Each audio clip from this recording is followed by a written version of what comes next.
Halo para pendengar setia Alfarizi, selamat datang kembali di channel ini yang akan menemani perjalanan Anda untuk menemukan kebijaksanaan di dalam hidup Anda. Hari ini, kita akan menyelami sebuah buku yang telah mengubah cara pandang jutaan orang tentang kebahagiaan dan makna hidup. Sebuah buku dengan judul yang sangat provokatif namun syarat makna, yakni adalah sebuah seni untuk bersikap bodoh amat karya Mark Manson. Dalam waktu sekitar 50 menit ke depan, saya akan memandu Anda melalui intisari buku ini, membongkar mitos-mitos kebahagiaan dan mengajak Anda untuk memilih apa yang benar-benar penting dalam hidup Anda. Bersiaplah untuk menantang pemikiran konvensional, karena setelah ini Anda mungkin akan melihat bodoh amat sebagai sebuah seni yang membebaskan. Pendahuluan, jangan coba. Mark Manson memulai bukunya dengan sebuah kisah yang mungkin membuat Anda terkejut. Kisah Charles Bukowski, seorang penulis yang jauh dari gambaran ideal. Bukowski adalah pecandu alkohol, penjudi, dan seringkali gagal. Karyanya ditolak berulang kali, dan kegagalannya mendorong ke depresi. Namun di usia 50, ia akhirnya mendapatkan kesempatan untuk menulis novel pertamanya, Kantor Pos. Ia sukses besar, menjual jutaan kopi dan menjadi salah satu musisi paling berpengaruh dalam sejarah musik heavy metal. Yang menarik, di batu nisan Bukowski tertulis dua kata, jangan coba. Mengapa demikian? Karena kesuksesannya bukan karena ia terus mencoba menjadi pemenang, melainkan karena ia menerima kegagalannya. Jujur tentang hal itu dan menulis apa adanya, ia tidak berusaha menjadi orang lain. Ini adalah inti pertama yang ingin disampaikan Manson. Budaya kita saat ini terlalu fokus pada hal-hal positif yang berlebihan. Kita terus-menerus didorong untuk menjadi lebih bahagia, lebih sehat, lebih kaya, dan lebih sempurna. Namun, ironisnya, fiksasi pada hal positif ini justru mengingatkan kita akan apa yang kita anggap sebagai kekurangan dan kegagalan. Orang yang benar-benar bahagia tidak perlu berulang kali meyakinkan dirinya bahwa ia bahagia. Ia memang bahagia. Manson memperkenalkan konsep lingkaran umpan balik neraka. Ini adalah jebakan di mana kita merasa cemas karena cemas, marah karena marah, atau bersalah karena merasa bersalah. Kita mulai melihat feed media sosial yang penuh dengan kebahagiaan orang lain dan merasa ada yang salah dengan diri kita sendiri karena kita tidak merasakan hal yang sama. Solusinya, jangan terlalu peduli. Dengan tidak terlalu peduli bahwa Anda merasa buruk, Anda memutus lingkaran umpan balik neraka. Anda menerima bahwa hidup itu terkadang memang kacau, dan itu tidak apa-apa. Manson menegaskan keinginan untuk pengalaman yang lebih positif itu sendiri adalah pengalaman negatif. Dan sebaliknya, menerima pengalaman negatif adalah pengalaman yang positif. Semakin Anda mengejar rasa bahagia, semakin tidak puas Anda jadinya. Ini adalah hukum mundur. Segala sesuatu yang berharga dalam hidup diperoleh melalui mengatasi pengalaman negatif. Menghindari penderitaan adalah bentuk penderitaan. Menghindari perjuangan adalah perjuangan.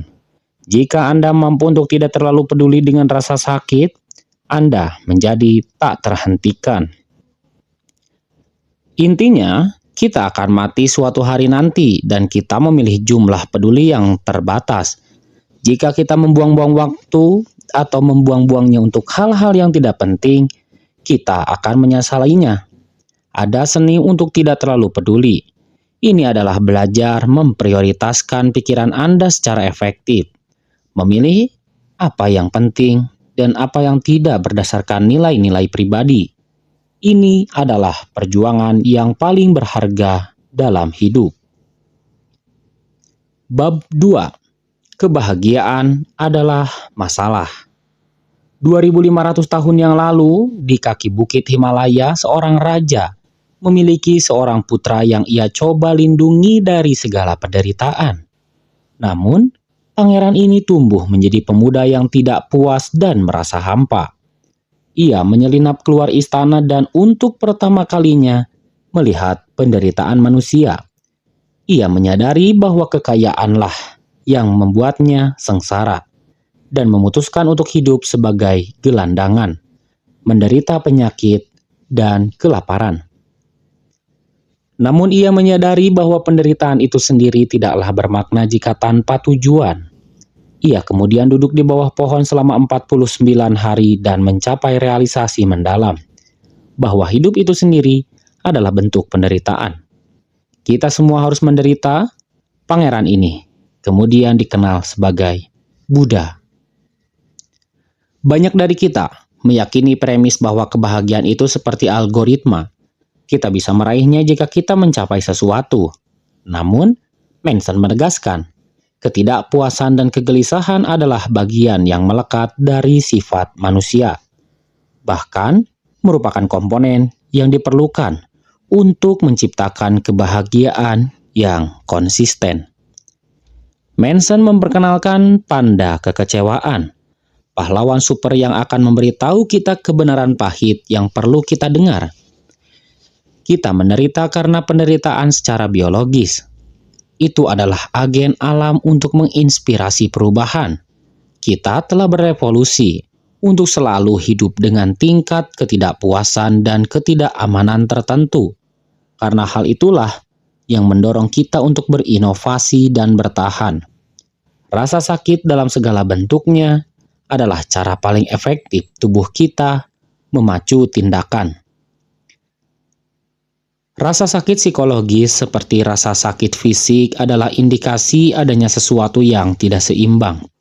Emosi negatif adalah panggilan untuk bertindak. Emosi positif adalah hadiah untuk mengambil tindakan yang tepat.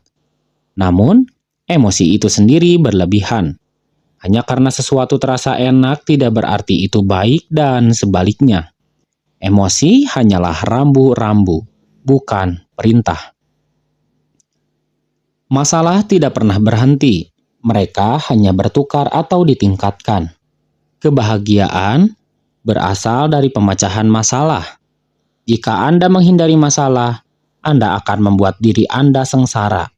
Kunci rahasianya adalah dalam memecahkan masalah, bukan tidak mengalami masalah sama sekali.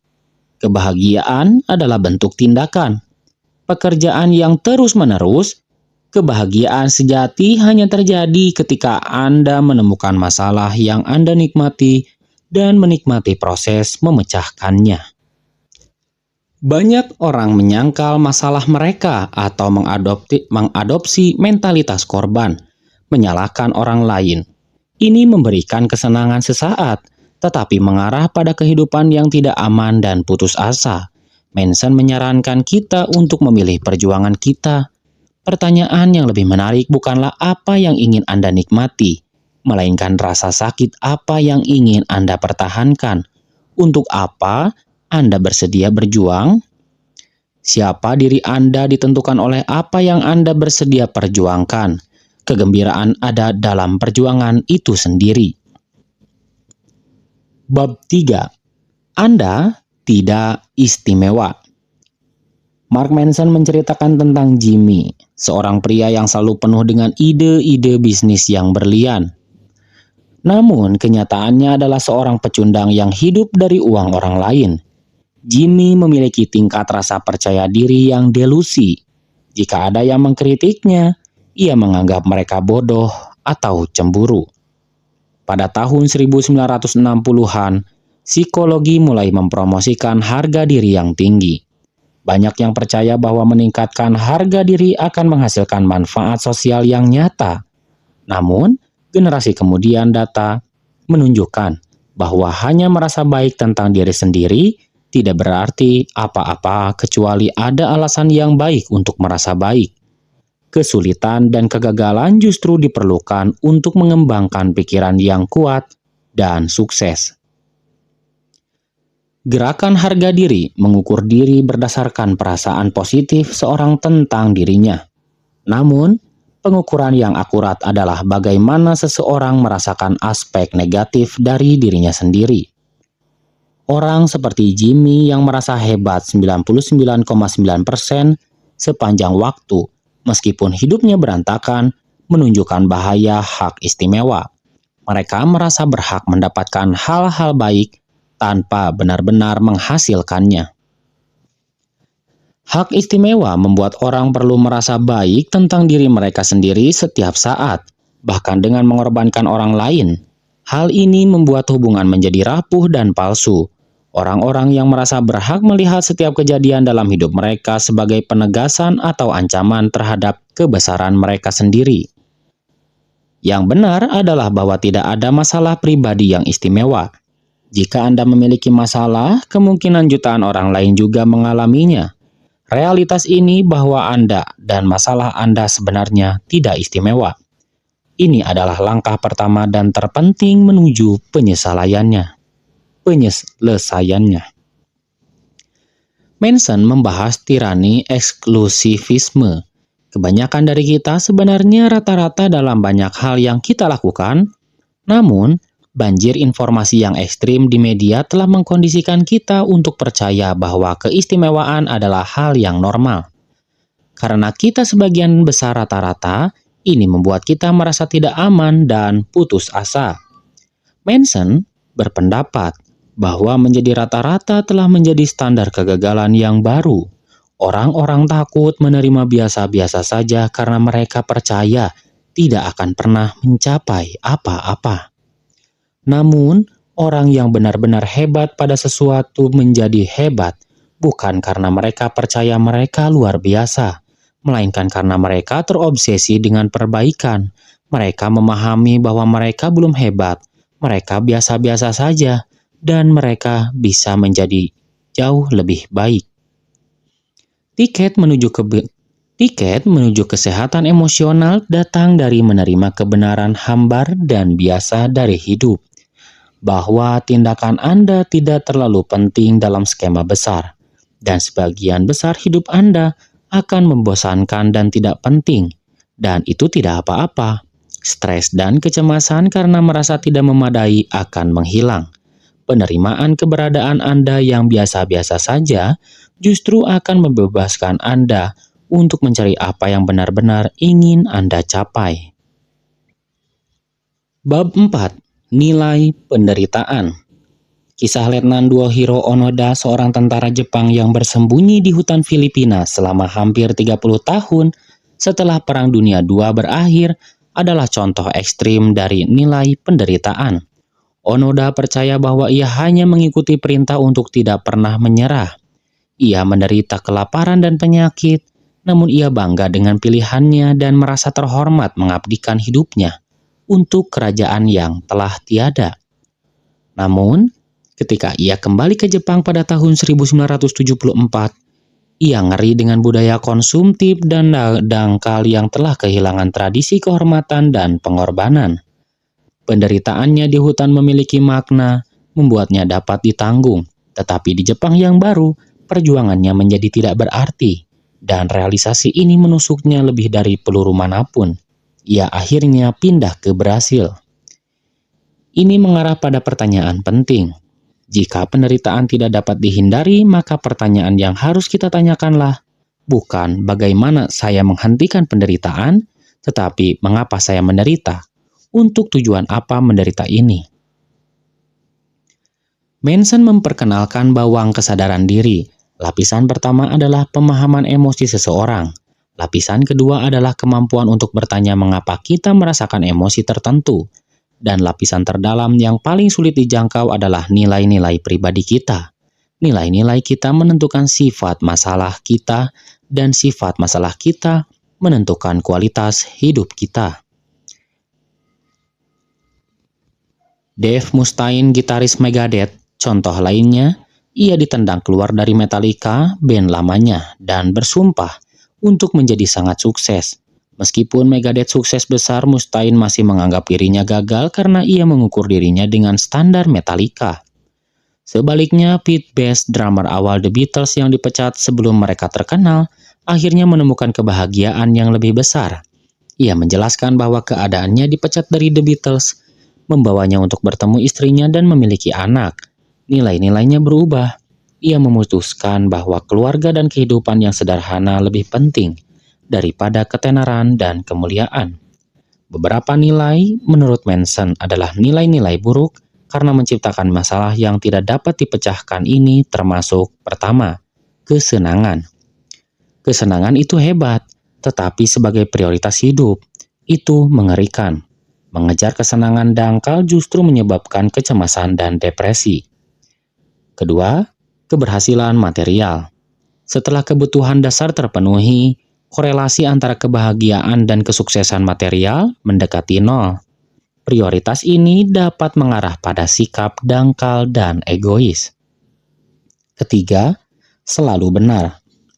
Orang yang mendasarkan diri pada selalu benar mencegah diri belajar dari kesalahan. Lebih bermanfaat menganggap Anda bodoh dan tidak tahu banyak, yang mempromosikan pembelajaran dan pertumbuhan konstan. Keempat, tetap positif. Menyangkal emosi negatif mengarah pada pengalaman emosi negatif yang lebih dalam. Positivitas konstan adalah bentuk penghindaran, bukan solusi. Nilai-nilai yang baik adalah yang berlandaskan pada kenyataan, konstruktif secara sosial, serta langsung dan dapat dikendalikan. Contohnya kejujuran, inovasi, kerentanan, harga diri, rasa ingin tahu, amal, kerendahan hati, dan kreativitas. Nilai-nilai buruk umumnya bergantung pada peristiwa eksternal yang di luar kendali Anda. Peningkatan diri yang sejati adalah tentang memprioritaskan nilai-nilai yang lebih baik, memilih hal-hal yang lebih baik untuk dipedulikan.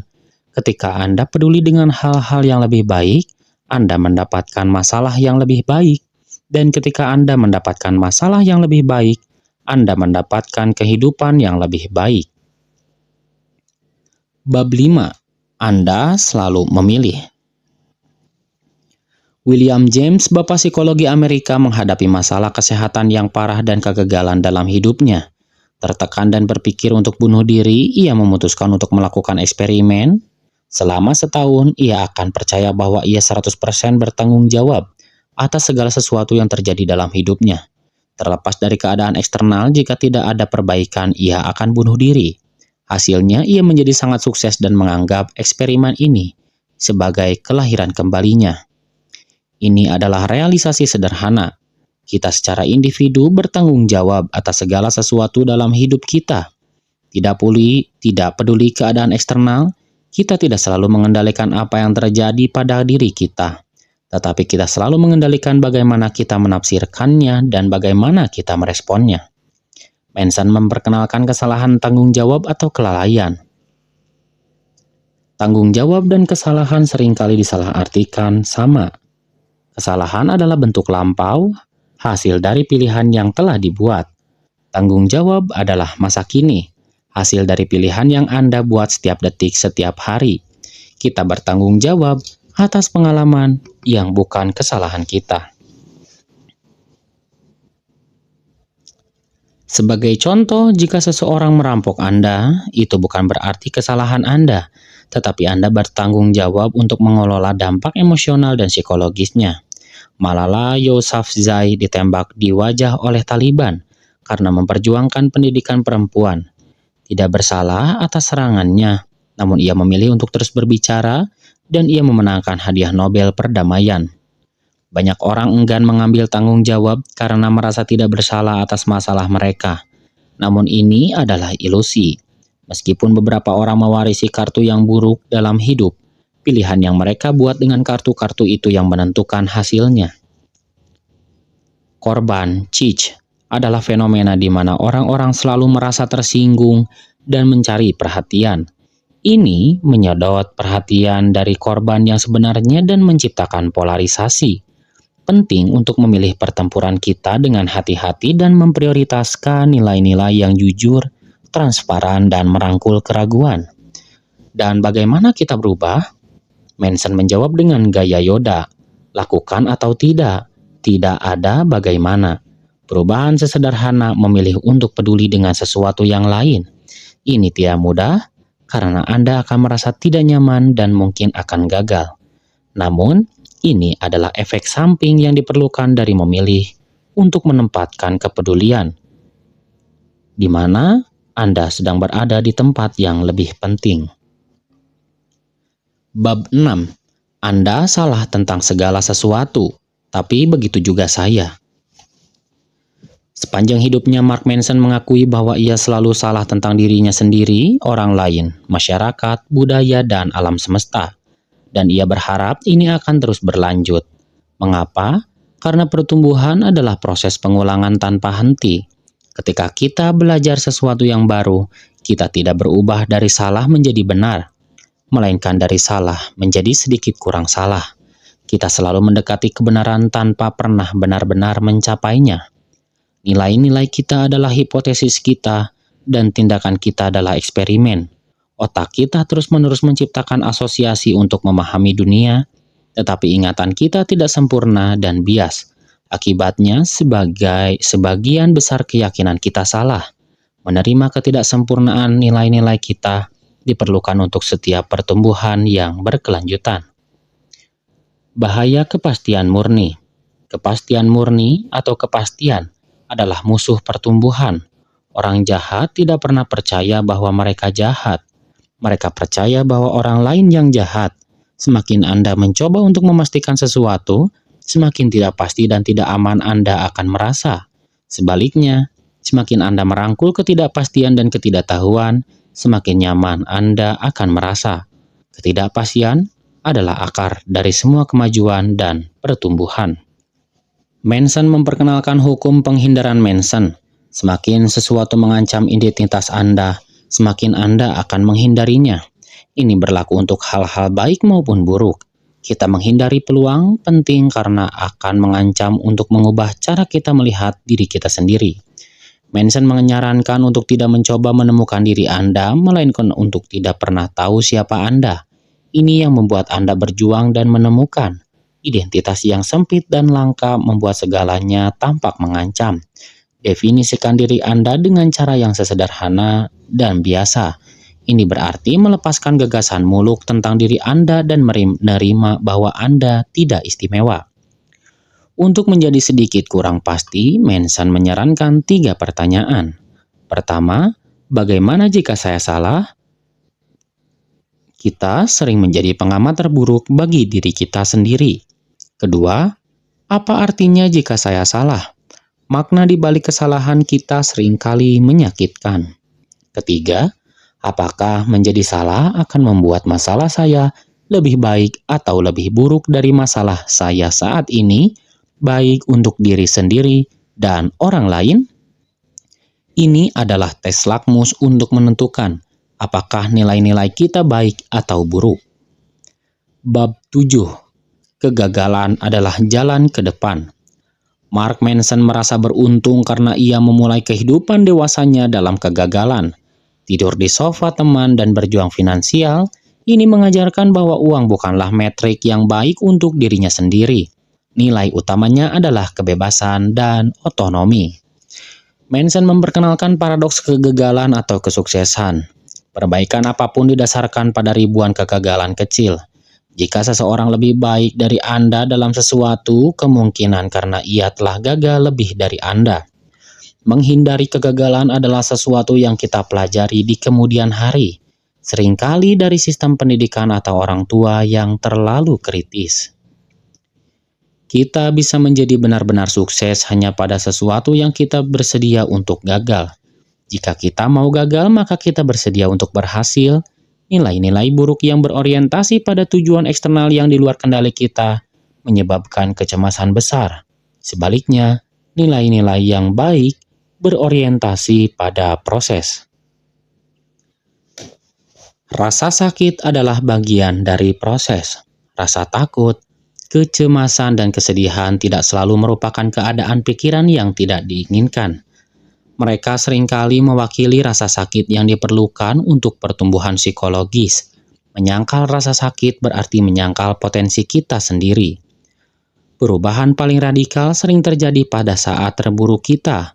Kita memerlukan krisis eksistensial untuk secara objektif melihat bagaimana kita telah merendahkan makna dalam hidup kita. Rasa sakit itu penting untuk dirasakan. Jika Anda hanya mengejar ketinggian untuk menutupi rasa sakit, Anda tidak akan pernah menghasilkan motivasi yang diperlukan untuk benar-benar berubah. Manson kemudian membahas prinsip lakukan sesuatu. Ia belajar dari guru matematikanya bahwa jika Anda terjebak dalam masalah, jangan hanya duduk dan memikirkannya. Mulailah mengerjakannya, bahkan jika Anda tidak tahu apa yang Anda lakukan, tindakan sederhana itu akan menghasilkan ide-ide yang tepat. Tindakan tidak hanya dipengaruhi oleh motivasi, tindakan juga penyebabnya. Alih-alih inspirasi, motivasi, tindakan sebenarnya adalah tindakan, inspirasi, motivasi. Jika Anda tidak memiliki motivasi, lakukan sesuatu apa saja, dan kemudian manfaatkan reaksi tindakan itu sebagai cara untuk mulai memotivasi diri sendiri. Bahkan kegagalan pun akan mendorong Anda maju. 8. Bab 8. Pentingnya mengatakan tidak. Mark Manson menceritakan pengalamannya melakukan perjalanan keliling dunia, hidup sebagai digital nomad. Meskipun ia mengajar kebebasan absolut, ia menyadari bahwa kebebasan mutlak dengan sendirinya tidak berarti apa-apa. Satu-satu caranya untuk mencapai makna dan rasa penting dalam hidup adalah melalui penolakan alternatif, mempersempit kebebasan, dan berkomitmen pada satu tempat, satu kepercayaan, atau satu orang. Realitas ini perlahan muncul saat ia menyadari bahwa pengalaman-pengalaman baru meskipun menarik tidak memiliki makna yang abadi. Di Saint Petersburg, Rusia, ia menemukan kebebasan dalam kejujuran yang belak-belakan, yang sangat berbeda dari budaya barat yang penuh kepalsuan. Ini mengajarnya bahwa penolakan atau mengatakan tidak sebenarnya membuat hidup lebih baik. Kita perlu menolak sesuatu, jika tidak, kita tidak memiliki pendirian. Jika tidak ada yang lebih baik atau lebih diinginkan daripada yang lain, hidup kita menjadi tanpa makna. Untuk benar-benar menghargai sesuatu, Anda harus membatasi diri pada hal itu. Mencapai kedalaman pengalaman hanya mungkin ketika Anda berkomitmen pada satu hal yang dengan waktu yang lama. Batasan adalah pemisah antara tanggung jawab dua orang atas masalah mereka sendiri. Hubungan yang sehat dicirikan oleh batasan yang jelas, di mana setiap orang bertanggung jawab atas nilai-nilai dan masalah mereka sendiri. Hubungan yang tidak sehat dicirikan oleh batasan yang buruk, di mana orang menghindari tanggung jawab atas masalah mereka sendiri atau mengambil terlalu banyak tanggung jawab untuk masalah pasangannya. Cinta yang tidak sehat didasarkan pada dua orang yang mencoba melarikan diri dari masalah mereka melalui emosi satu sama lain. Cinta yang sehat didasarkan pada dua orang yang mengakui dan mengatasi masalah mereka sendiri dengan dukungan satu sama lain. Konflik diperlukan dalam hubungan. Tanpa konflik tidak ada kepercayaan. Konflik menunjukkan kepada kita siapa yang ada untuk kita tanpa syarat. Agar hubungan sehat, kedua belah pihak harus bersedia untuk mengatakan tidak dan mendengar tidak. Membangun kepercayaan kembali setelah rusak membutuhkan dua langkah. Pertama, pelanggar kepercayaan harus mengakui nilai-nilai sejati yang menyebabkan pelanggaran dan bertanggung jawab atasnya. Kedua, pelanggar kepercayaan harus membangun rekam jejak perilaku yang konsisten dan membaik dari waktu ke waktu. Komitmen memberikan kebebasan kita karena Anda tidak lagi terganggu oleh hal-hal yang tidak penting dan sepele. Komitmen mengasah perhatian dan fokus Anda, mengarahkannya pada apa yang paling efisien dalam membuat Anda sehat dan bahagia. Kedalaman pengalaman adalah di mana emas terkubur dan Anda harus tetap berkomitmen untuk menggali itu. Bab 9, dan kemudian Anda mati. Manson memulai bab terakhir dengan kisah tentang kematian temannya Josh yang memberinya pelajaran paling transformatif dalam hidupnya. Kematian Josh membantunya menyadari bahwa tidak ada alasan untuk melakukan apapun, maka tidak ada alasan untuk tidak melakukan apapun. Kematian ini membebaskannya dari rasa takut, rasa malu, dan rasa bersalah. Kematian menakutkan itu, dan kematian menakutkan kita, dan karena itu kita cenderung menghindarinya.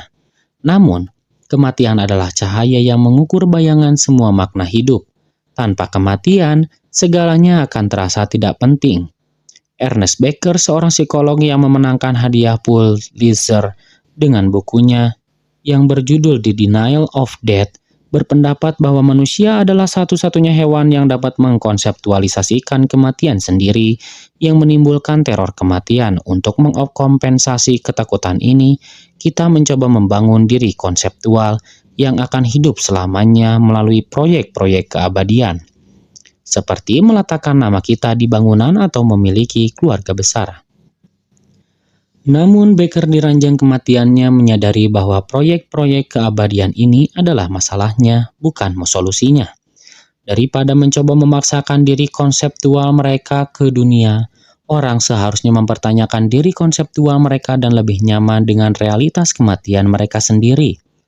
Manson menceritakan pengalaman berdiri di tepi tebing The Cave of Good Hope, Afrika Selatan, dan merasakan ketakutan yang mendalam akan kematian.